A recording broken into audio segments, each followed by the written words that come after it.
सरकार योजना बनाती है स्वर्गीय विकास के लिए, लेकिन यहाँ पे जिनको उस चीज को जो जमीन पे उतारना है, जो उतारने का काम जिनके कांधों पे होता है, जिनके जिम्मे होता है, वे लोग यहाँ पे दलाली कर रहे होते हैं।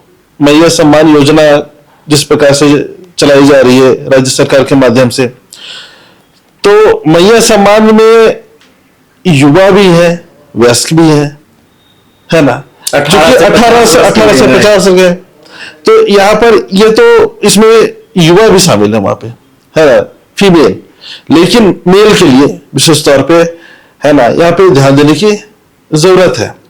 क्योंकि यहाँ पे अगर हम बात करते हैं कि उनके लिए कुछ व्यवस्था करने का, तो कहीं ना कहीं पहले एक बार चर्चाएं में भी आई थी कि बेरोजगारी भत्ता दिया जाना चाहिए, जो लाइट में आई थी बातें, लेकिन वह बहुत आगे नहीं बढ़ पाई। लेकिन हम इस बात का चूंकि हम समर्थन भी किए थे कि यस बिल्कुल बेरोजगारी भत्ता दिया जाना चाहिए तब तक जब तक उसको रोजगार नहीं मिल जाता हो। दो प्रकार के दलाल हैं, एक जो सरकारी पदों पे आसीन दलाल, दूसरा जो कोई पद में नहीं है वैसे दलाल। और दोनों दलालों की मिली भगत से ही ये चीज हो पा रही है। और कहीं ना कहीं हम इस बात से इनकार भी नहीं करते हैं, क्योंकि हम जब हम अपने राज्य की बात करते हैं, हम अपने राज्य के लोगों के लिए जब बात करते हैं, तो यहाँ पे सफेद पोस्ट दलाल भी है। इस बात से भी हम लोग इनकार नहीं कर सकते हैं। सोनू, लगातार खास करके आदिवासी समुदाय के बीच में आप जाते हैं, आते हैं, उनकी समस्याओं से आप अवगत होते हैं। यह जो झारखंड में युवा अगुआ बजट को पेश किया गया है, 1,45,400 करोड़ रुपया, इस बजट में क्या कुछ आप विशेष देख पा रहे हैं? कुछ लोग कह रहे हैं कि यह मील का पत्थर होगा, कुछ लोग ये कह रहे हैं कि ये छलावा का बजट है, जनमत के खिलाफ में यह बजट है। सोनू खल को किस नजरिए से इसको देख पा रहा है? सबसे पहले तो आपके चैनल के माध्यम से तमाम श्रोताओं को हमारी ओर से झारखंडी जोहार। देखिए, सबसे पहले तो ये बहुत ही खुशी का बात है कि राज्य सरकार ने वित्तीय वर्ष 25-26 के लिए एक बहुत अच्छा बेहतरीन बजट पेश किया है सदन में। और मेरा मानना है कि इस बजट में तकरीबन सभी चीजों को जगह दी गई है, और ऐसा कोई भी चीज नहीं है जिसको शायद छोड़ा गया है। सभी समुदाय, सभी लोगों को, सभी सेक्टर को ध्यान में रखते हुए इस बजट को पेश किया गया है। और सबसे जो बेहतरीन जो चीजें हैं कि जोर दिया गया है शिक्षा, स्वास्थ्य को और कृषि को। ये मुझे बहुत अच्छा लगा इस बजट में, विशेष तौर पे, क्योंकि झारखंड प्रदेश जो है वो कृषि पर आश्रित प्रदेश है। और जब गांव देहात में हम लोग जाते हैं सामाजिक कार्यों के सिलसिले में, तो हम लोग पाते हैं कि खेत खलिहानों में बहुत सारे जो मूलभूत जरूरतों से नहीं होने के कारण मतलब बहुत दिक्कतें आती है। बहुत सारा एकड़ों एकड़ जमीन जो है वो यूं ही मतलब कि परती पड़ल रह जाता है। कुछ ऐसा विशेष बजट में शामिल नहीं किए जाने का ये सब चीज होता है, जिससे सरकारी लाभ नहीं मिल पाता है किसानों को विशेष तौर पे। तो हम लोग देखते हैं अमूमन जो प्रैक्टिकल चीज है, लेकिन जब बजट में हमने देखा कि कृषि में को लेकर के जिस प्रकार से सरकार गंभीर है, वो गंभीरता इस बजट में साफ तौर पे दिख रही है, तो मुझे काफी अच्छा लगा, हर्ष महसूस हुआ, खुशी महसूस हुआ। क्योंकि सारे लोग शहर में नहीं रहते हैं, जो शहर में रहते हैं शहर में किसी तरह से जीविका चला लेते हैं, अपना काम धाम कर लेते हैं। जो गांव घर के जो लोग हैं वो खेती बाड़ी पर ही आज भी निर्भर है उनका जीवन। तो ये तो कुल मिलाकर कहा जाए तो हमको एक बहुत सुंदर बजट है, बहुत बेहतरीन बजट है। बेहतरीन बजट है, सुंदर बजट है। किसानों को ध्यान दिया गया, स्वास्थ्य पर ध्यान दिया गया, शिक्षा पर ध्यान दिया गया। लेकिन राज्य के युवा जिस उम्मीद से अब वोट देते हैं, अपने नेता को चुनते हैं, एक राजनीतिक दल को सत्ता की कुर्सी तक पहुंचाने का काम करते हैं, उन युवाओं को इस बजट से दूर रखा गया। युवाओं का यह सवाल है, आप भी युवा हैं, क्या लग रहा है जो युवा अपनी भविष्य के लिए तैयारियां कर रहा है, संघर्ष कर रहा है, और राज्य में जो चीजें धरातल पर दिख रही है, उनकी उम्मीदें टूट रही है, उनके सपने जो है वो खत्म हो रहे हैं, नष्ट नाबूद हो रहे हैं। आखिरकार ये जो बजट है, उस बजट से कैसे युवाओं का सपना साकार होगा, कैसे उनका भविष्य संवरेगा? देखिए, अगर हम लोग अगर शिक्षा और स्वास्थ्य को जब हम लोग बात करते हैं तो हम लोग रोजगार को कैसे छोड़ सकते हैं, है ना। तो यहाँ पर हमने देखा है इस बजट में कि उद्योग को भी बहुत विशेष तौर पर प्राथमिकता दी गई है, क्योंकि कोई भी राज्य का सर्वांगीण विकास के लिए वह उस राज्य में उद्योग का स्थापना होना बहुत जरूरी है। उद्योग का स्थापना होने पर ही रोजगार का सृजन होता है। और यह आज की वह भली भांति समझते हैं, जानते हैं कि सभी को सरकारी नौकरी नहीं हो सकती है, नहीं मिल सकती है। तो इस समस्या का निदान हेतु आज जो सरकार ने जिस प्रकार से पहल किया है, उद्योग जगत को थोड़ा विशेष तौर से बढ़ावा देने का जो काम किया है इस बजट में के माध्यम से, तो वो काबिल तारीफ है। और यहाँ पर जो चीजें हैं जो कहीं न कहीं थोड़ा सा इस पे काम किया जाना चाहिए, जैसे कि मैया सम्मान योजना जिस प्रकार से चलाई जा रही है राज्य सरकार के माध्यम से, तो मैया सम्मान में युवा भी है, वयस्क भी है ना, 18 से 50 गए। तो यहाँ पर ये तो इसमें युवा भी शामिल है वहां पे, है ना, फीमेल, लेकिन मेल के लिए विशेष तौर पे, है ना, यहाँ पे ध्यान देने की जरूरत है। क्योंकि यहाँ पे अगर हम बात करते हैं कि उनके लिए कुछ व्यवस्था करने का, तो कहीं ना कहीं पहले एक बार चर्चाएं में भी आई थी कि बेरोजगारी भत्ता दिया जाना चाहिए, जो लाइट में आई थी बातें, लेकिन वह बहुत आगे नहीं बढ़ पाई। लेकिन हम इस बात का चूंकि हम समर्थन भी किए थे कि यस बिल्कुल बेरोजगारी भत्ता दिया जाना चाहिए तब तक जब तक उसको रोजगार नहीं मिल जाता हो। ये सरकार के माध्यम से ये सुनिश्चित किया जाना चाहिए था। और जो पहल नहीं हो पाई, लेकिन इस पे हम आपके चैनल के माध्यम से हम यहाँ पे कहना चाहें कि यह पहल जरूर होना चाहिए। बेरोजगारी भत्ता जो कॉलेज में जो लोग पढ़ाई कर रहे हैं, कॉलेज में पढ़ाई करते हुए भी मिलना चाहिए, और कॉलेज के पढ़ाई खत्म होने के बाद तब तक मिलते रहना चाहिए जब तक उनको या प्राइवेट नौकरी ना मिल जाए या फिर सरकारी नौकरी ना मिल जाए, तब तक ही चाहिए। झारखंड में एक सवाल हमेशा से गूंजता रहा है और अभी भी वो गूंज रहा है कि बिचौलिया जो गिरी है वो हावी है। आज भी नौकरशाहों का बोलबाला है, न तो वो विधायक का सुनते हैं, न ही पंचायत में चुने गए जनप्रतिनिधियों की वो बातों को सुनते हैं, और न ही मंत्रियों की भी बातों को वो सुनते हैं। ऐसे में ये जो बजट है, उस बजट को लेकर के गांव भर में रहने वाले लोग जो है वो बहुत चिंतित है। वो कह रहे हैं कि सरकार हमारे लिए तो बजट सदन में पेश कर दी, हमारे लिए योजनाएं भी बनाई जाएंगी, और कहा भी जाएगा कि आखिरी पंक्ति के विकास के लिए योजना बनाया जा रहा है और इस योजना के तहत इतना खर्च भी होना है। लेकिन जो बिचौलियागिरी हावी है, जो दलाल हावी है, उससे निपटने के लिए सरकार को क्या करना चाहिए, और आप क्या सुझाव सरकार को देना चाहेंगे गांव घर के लोगों की जो सवाल है उसके प्रति?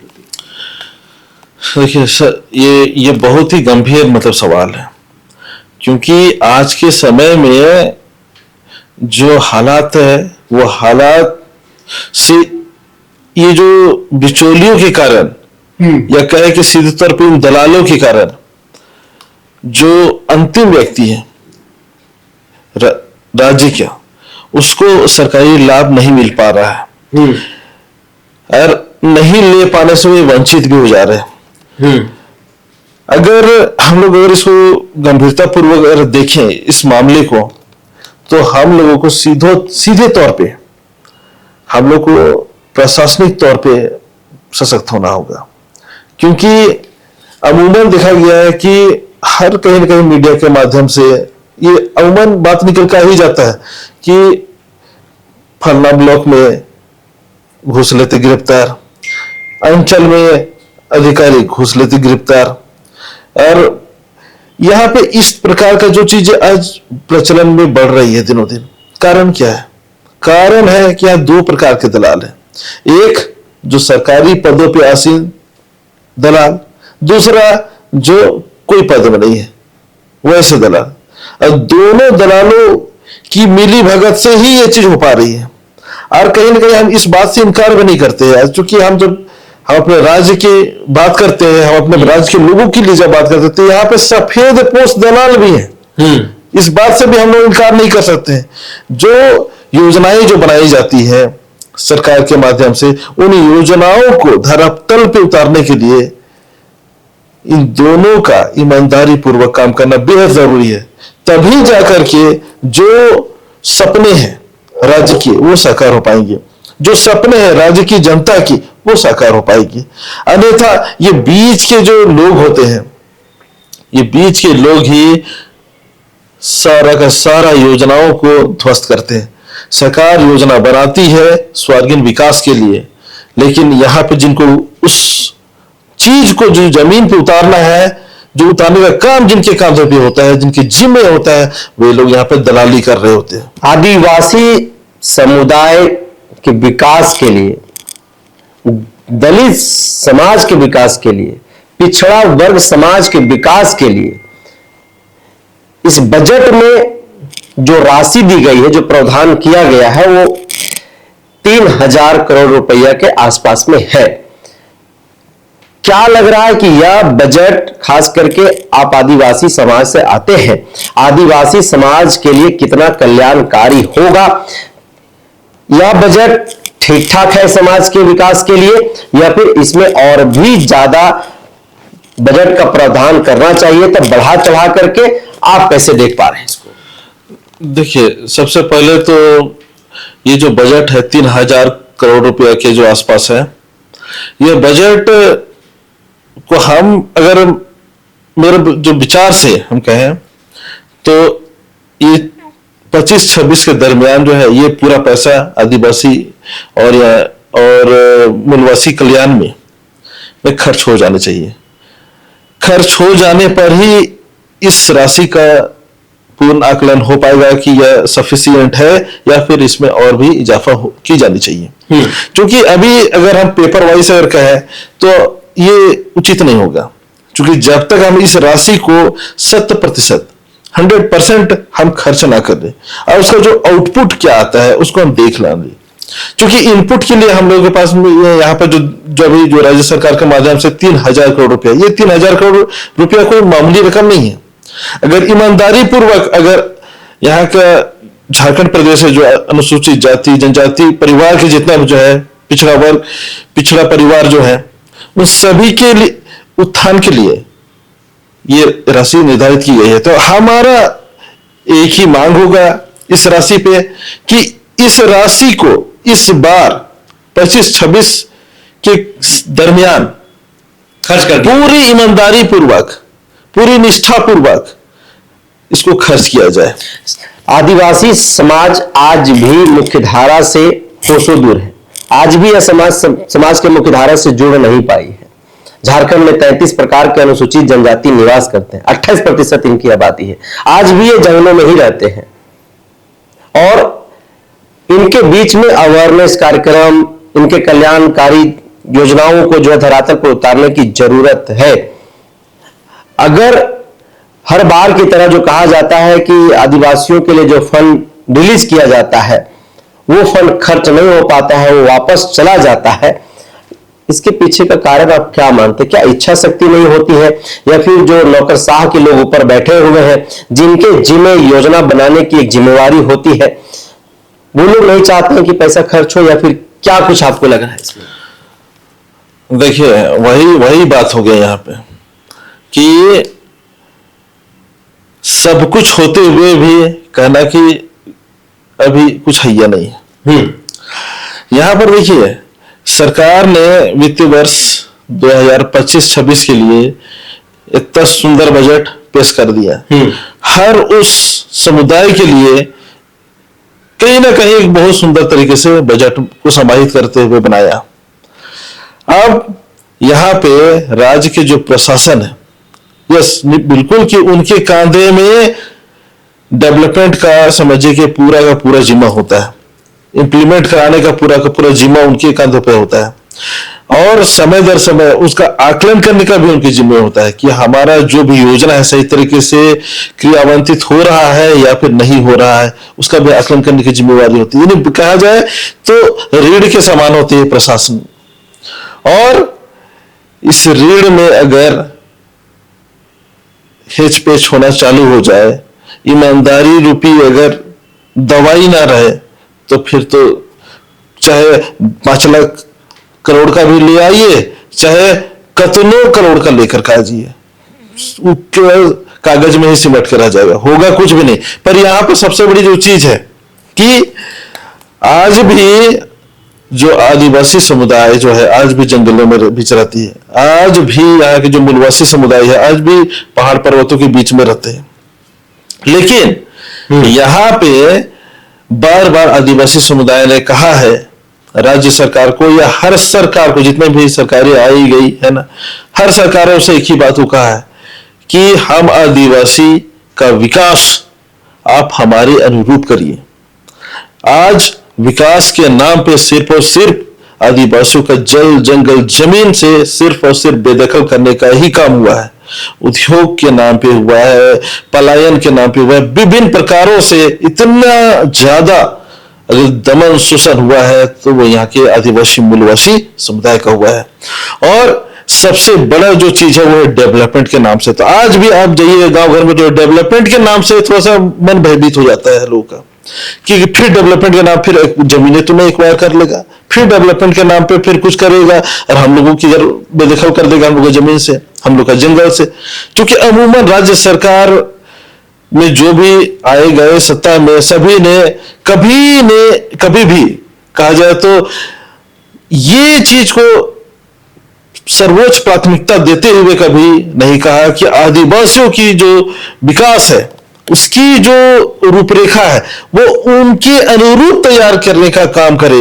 ऐसा आदेश हमको नहीं लगता शायद ही मतलब कोई सरकार में ऐसा कोई अधिसूचना जारी किया गया हो या ऐसा कोई योजना बनाई गई हो, चाहे राज्य के जितने भी जो प्रशासनिक अधिकारी हैं, पदाधिकारी हैं, चाहे जितने भी सीईओ, बीडीओ, डीसी, जितने लोग भी हैं यहाँ पे जो सरकार के नुमाइंदे हैं, कभी भी ऐसा कोई ऐसा पदाधिकारी को हम नहीं देखे हैं आज तक कि उन्होंने ऐसा कोई अपना कार्य क्षेत्र में ऐसा कोई योजना बनाया हो जिसमें कि आदिवासियों के अनुरूप ये उनका डेवलपमेंट हो सके। ऐसा ये योजना है जिससे कि आदिवासी समुदाय का जो जल जंगल जमीन से बेदखल भी ना हो और उनका जो है पलायन भी ना हो, और यहाँ पे उसको उसी के घर में उसी के अनुरूप उनके सोच और उनके भावना के अनुरूप हम ये योजना लेकर के आए हैं और इस योजना को उतारे हो।